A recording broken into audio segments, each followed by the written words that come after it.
Hello,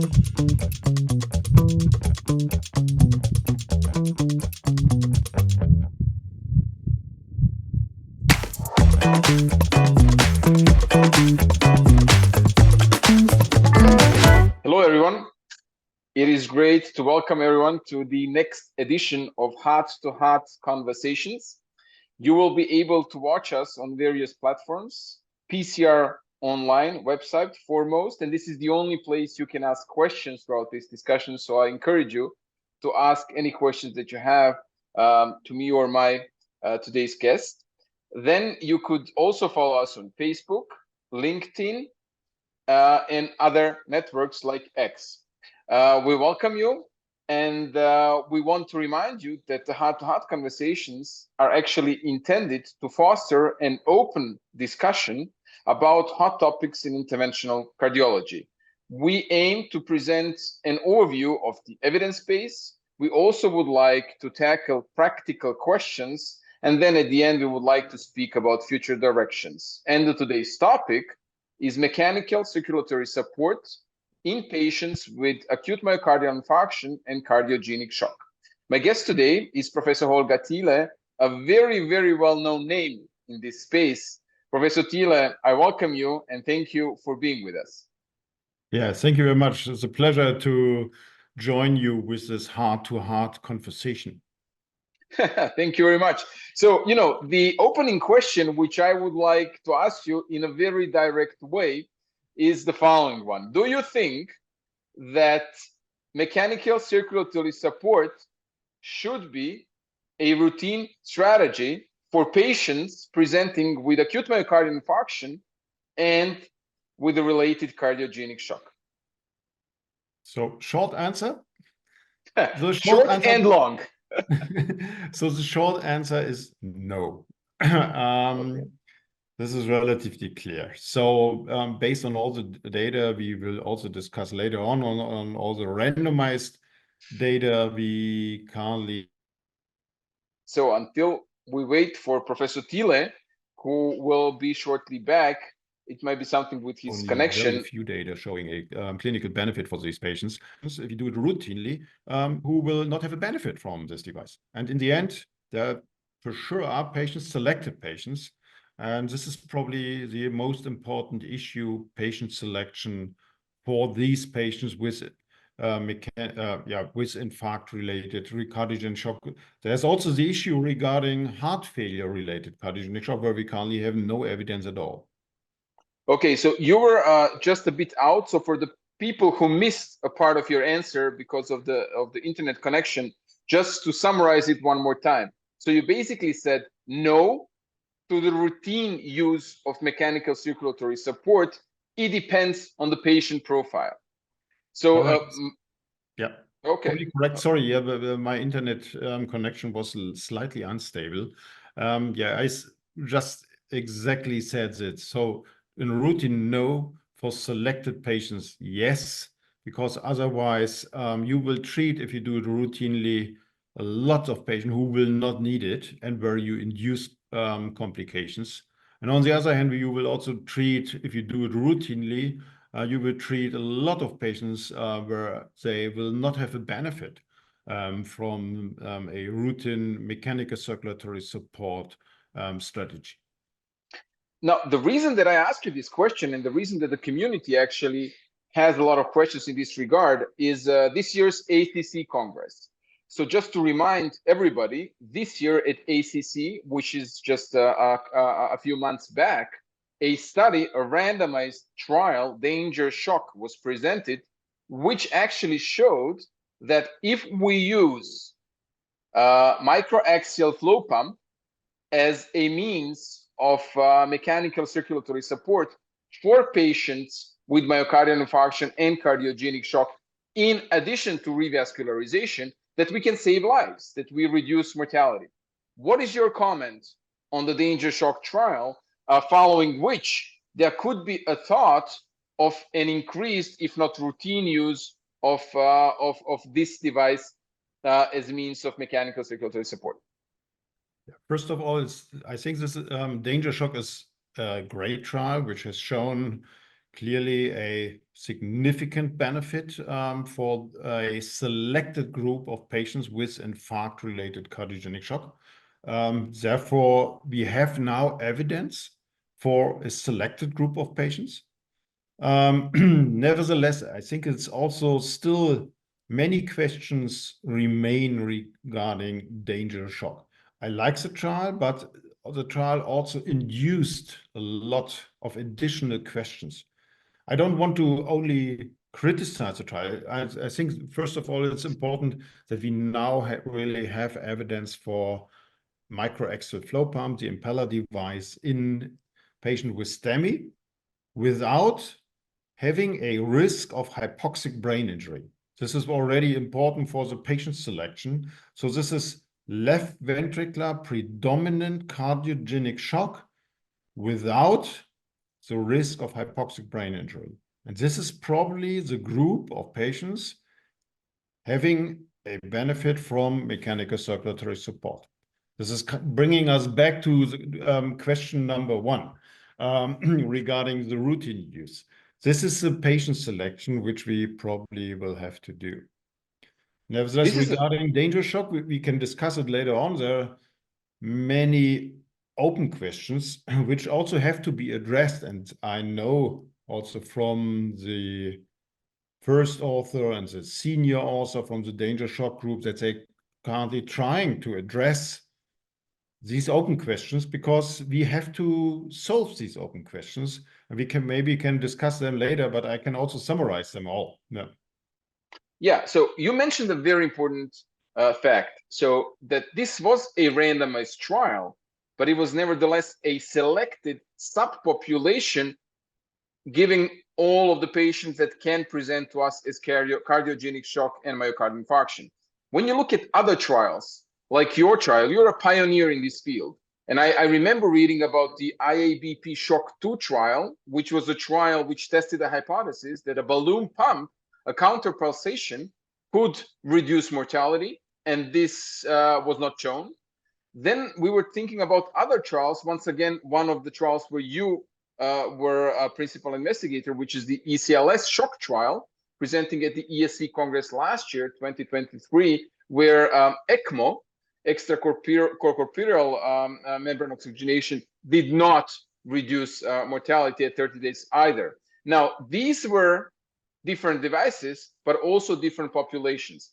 And when I would ask you, how would you define the population that was enrolled in the ECLS shock trial, which was the trial with ECMO, as opposed to the population that was enrolled in the danger shock trial, which was the trial with Impella?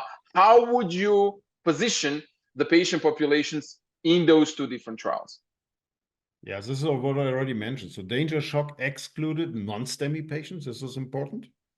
And they excluded patients having a risk of hypoxic brain injury. And by this, you already exclude roughly 60, maybe even more, 70, 75% of all patients with infarct-related cardiogenic shock. So there are patients with non-STEMI and cardiogenic shock. They were excluded. And based on IBP shock, triple shock, roughly 50% of the patients with cardiogenic shock present after resuscitation, after out-of-hospital cardiac arrest, because they have an acute MI. And if you exclude them, you exclude already 50% of the patients. And these were patients we included in ECLS shock. So we included patients with non-STEMI, and we also included patients having undergone resuscitation, successful resuscitation in the out-of-hospital, usually in the out-of-hospital cardiac arrest setting. This can be discussed if you select it to only patients without resuscitation, or you include them. This is maybe also one of the reasons why danger shock took more than 10 years, because they had this very small group of patients selected for this trial with predominant left ventricular failure. ECLS shock was done much faster. because we had included patients with non-STEMI and those patients having undergone resuscitation.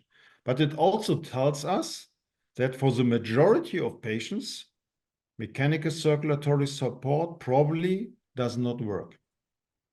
That's an important point. Now, going into more practical details of how can we translate this evidence base that you just described into our everyday practice. So you would exclude patients who have been resuscitated, especially those with a high risk of neurological damage, because for those patients, mechanical circulatory support might not offer benefit. How about the stage of shock, the lactate levels? Do you think that plays also an important role in the selection of patients in whom mechanical circulatory support should be offered? If you try to answer this based on evidence, I can tell you at least the lactate must be higher than 2.5 because in dangerous shock, patients with lactate of 2.5 were included. So not patients with lactate between 2 and 2.5, which also would already define cardiogenic shock. So at least they had to have lactate of more than 2.5. In H2H shock, we had an obligatory lactate of more than 3. This was by intention because we wanted to increase the risk of the patients included. So based on our database, we knew that patients with lactate of more than 3 have a 30-day mortality of roughly 50%. And that's the reason why we raised it up. But by this, we also raised up the overall number of patients having undergone resuscitation because we increased the risk of the patients. And yeah, so lactate level, maybe at least if you have to make a decision in the cath lab, is difficult to tell you because we don't have further analyses, even subgroup analyses based on the lactate level.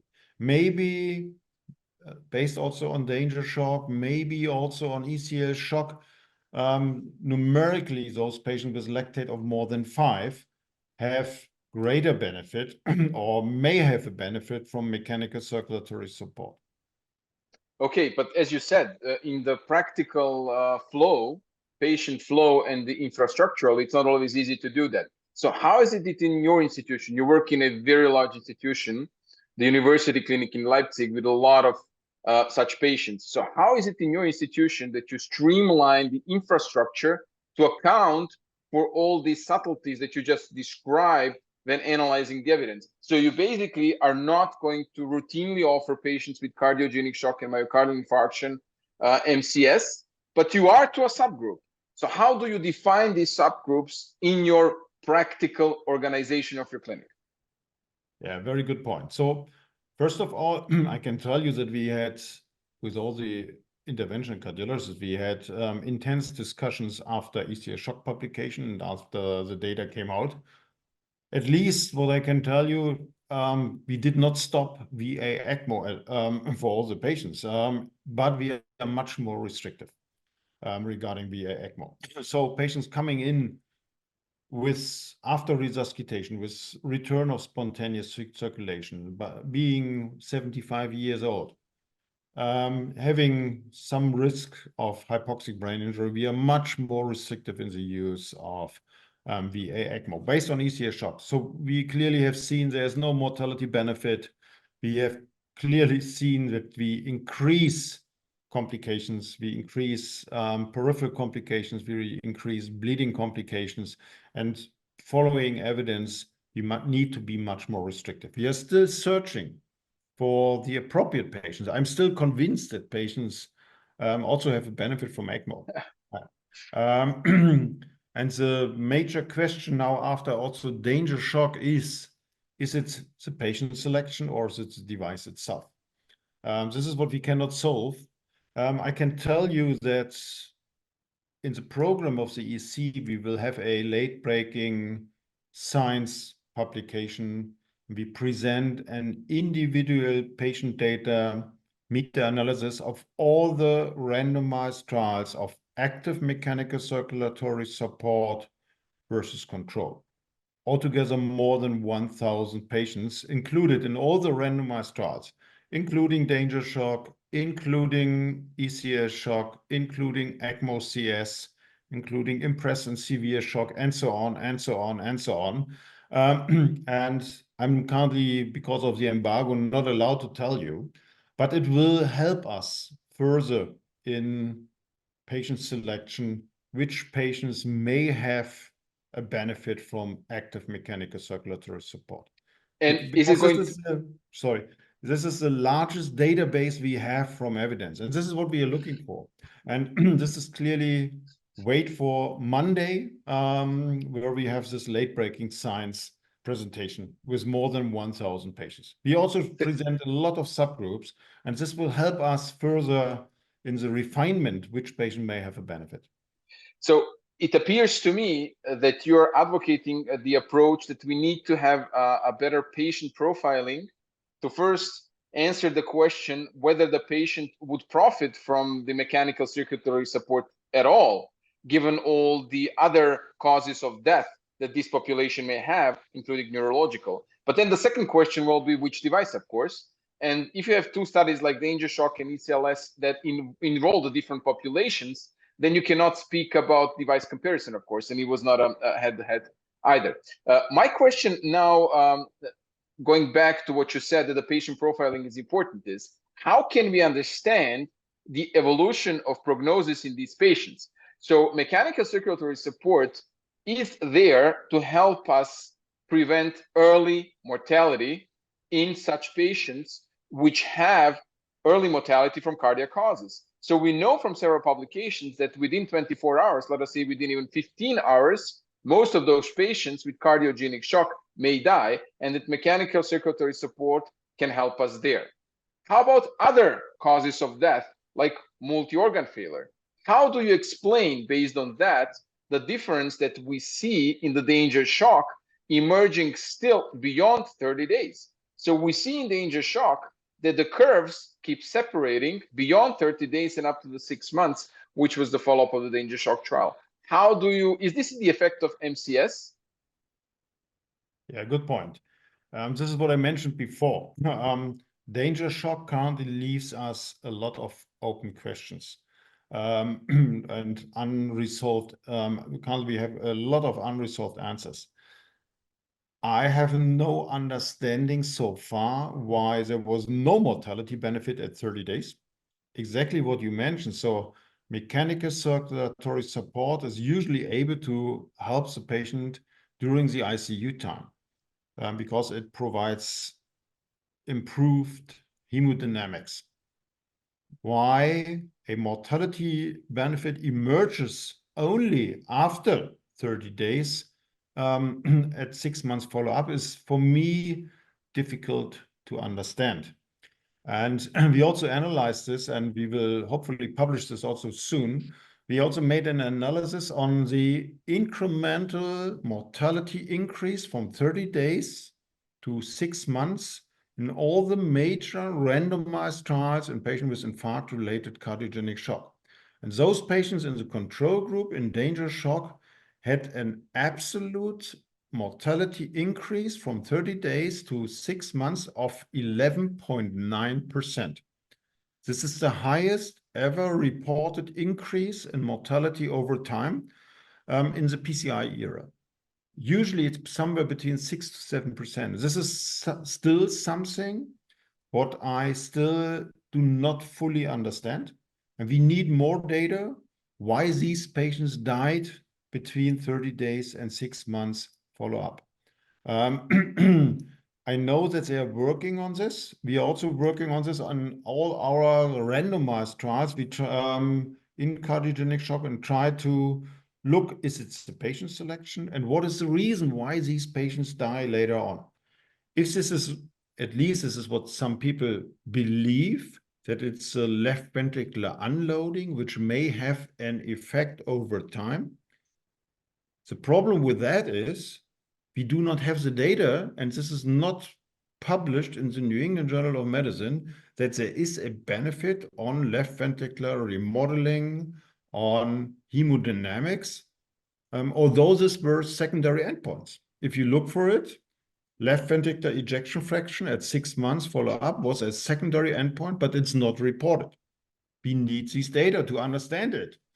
The lactate clearance was a secondary endpoint, not reported. And this is also what I mentioned. There are many questions, but no sufficient answers so far. And this is what we need to understand this. This is, at least for me, still difficult to understand. If you have for example, if you have no difference in lactate clearance, maybe, I don't know it, because it's not published. For me, it's difficult to understand why there should be a mortality benefit at 6 months follow-up. And if there's no improvement in left ventricular ejection fraction, I would say I have no understanding why these patients may have had a benefit. And this is at least something what we have to discuss. I know that many people will not like what I now say. We also have to discuss that at least partly there's a treatment bias by the intensivist. If you have an impeller in place, you probably, so at least it may be that you do more for the patient in comparison to a patient who does not have a device like this in place. And at least this may have influence because this is not blinded. It may be that this has also influenced the results. Yeah, it's a possibility of performance bias, which of course could be investigated in those patients not having impeller. But the concept of left ventricle unloading, it's an attractive concept because you could hypothesize also that it reduces the infarct size. I mean, it would be nice to see these data, if possible, whether with the unloading of the ventricle, you could have a positive impact on microcirculation, if you could have a positive impact on infarct size, which are all variables that down the road could cause a difference in mortality and heart failure, a chronic heart failure, which could perhaps explain some of the long-term effects. To me, it will be interesting to see those data as well. But one of the crucial questions when we speak about the patient profiling, it's not only which patients to include from the efficacy side, hoping that we are going to get the sweet spot of patients who are going to benefit from the MCS. It is also, as you rightly said, important to acknowledge that across all these trials, what we've seen was an excess in complications. So the question is whether we should avoid MCS in those patients where we deem that the risk of complications is high. And we need to recognize which are these complications, and access site complications with ECMO, for example, or acute kidney injury that we've seen in the danger shock trial by the microaxial flow pump is something which is, I think, very important.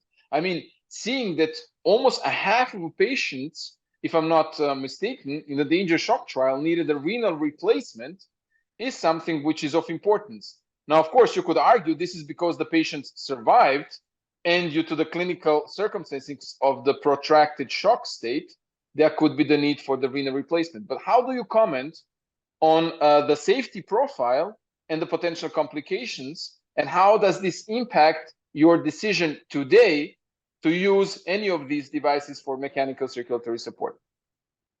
Yeah, first of all, the typical complications of insertion of a mechanical circulatory support device, if it is VA ECMO or is it impeller device, this is something we have to train. We have to also have standardized protocols for this to avoid them, and even if they occur, on how to treat them. I'm still convinced that also in danger shock, several patients died because of these complications, because of the bleeding complications and because of the limb ischemia complications. This is relatively sure. That's the reason why I also do not advocate for routine use for this. If you use them, you should, these devices, you should use this in an experienced team which is able to avoid these complications, and also in case they occur, that you have an experienced team which is able to solve these complications. I think this is very, very, very important. We need more research also on this, on avoiding and also treatment of these complications. I think this is very, very important. We are also currently analyzing the complications in ECL shock, also regarding when these bleeding complications, when these limb ischemia complications occurred. We also have seen, this is very important, many limb ischemia complications after removal of the VA ECMO. This is also something we have to keep in mind and have to learn on how to really deal with these complications. Now, coming back to your issue regarding renal replacement therapy, this is also an issue which is, if you ask me, of some concern in danger shock, which still is not understandable, that 42% of the patients who needed renal replacement therapy, which is the highest ever reported rate of renal replacement therapy in a randomized trial of infarct-related cardiogenic shock. So on average, in ECL shock, in culprit shock, IVP shock 2, it is somewhere between 10 and 20%. Why is this more than 42%? This is what I do not understand. And nobody else before has reported, at least this is discussed, that it is the the hemoglobinuria by the defragmentation of the erythrocytes by the device, that this induces renal failure. This has never been reported for the impeller before. This is also something. And this is what I mentioned. There's maybe also some treatment bias, that those patients on the impeller were more liberally be treated by renal replacement therapy, by maybe also more advanced, this is what we also can see, at least from the numbers, by more advanced mechanical circulatory support, by more durable left ventricular assist devices. This is 12 versus 4 patients. So this all this together is at least a hint that there's some treatment bias in there. So we still have a couple of more minutes left, and I want to ask you for your final comment in terms of the future directions. So you said currently you do the patient profiling, and then you decide based on the patient's clinical profile whether you're going to use mechanical circulatory support. What I am intrigued by is that the community and we all need to also better appreciate the differences between the devices in terms of what they actually do to the left ventricle. If you think about the difference between Impella and ECMO, for example, there is clearly a difference in the mechanism of action and what they achieve on the left ventricle. So with Impella, we do have a decrease of the end diastolic volume, for example, whereas with ECMO, we may have even an increase in afterload. So a combination of the two might be the right strategy for some patients. So my question to you is, do you think that in the future, in addition to the clinical profile of the patients to decide on the use of MCS, we will also need to decide which device and how to use based on a tailored strategy of the perceived mechanism of action to the shock stage of the patient? Yeah, this is a good point. So at least from a pathophysiological point of view, this may be correct. That's the reason why this is also important. We have ongoing trials of VA ECMO plus active unloading strategies, which is important to support this, at least hemodynamic profile. I'm not sure if this is the way to go, because the hemodynamic profile of patient with cardiogenic shock is so heterogeneous, and that's the reason why often you probably will have to address the different hemodynamic profiles by different devices, maybe also by combination of different devices. If you ask me, what is the future? The future is avoiding complications, avoiding bleeding, avoiding limb ischemia. And what we also have to think of, this is what I presented during ECL shock presentation of what we discussed there. we have to address the systemic response of these patients with cardiogenic shock. We are very simple-minded. We put in a device, ECMO, impeller, and believe that by this we are able to improve the outcome of the patient. This may be true for selected patients, but for very selected patients, but for the majority of patients, we currently still have a problem. And there's a huge inflammatory response. There's a huge systemic response syndrome. There's also huge complications like bleeding, which also induce inflammation. And I think this is what we have to deal with this inflammatory systemic response. And currently, we have no good answers on this. Maybe these are specific drugs for inflammatory response modulation, and this is probably the way to go for the future.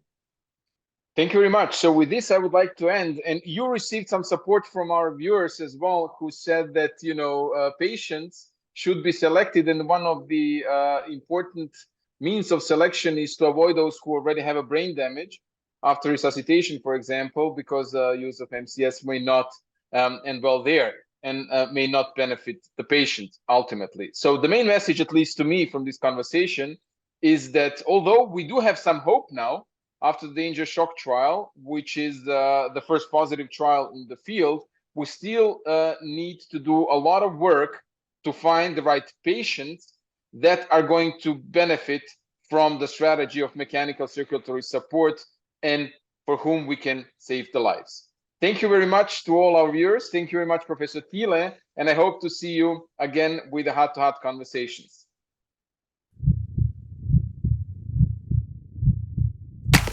Thank you.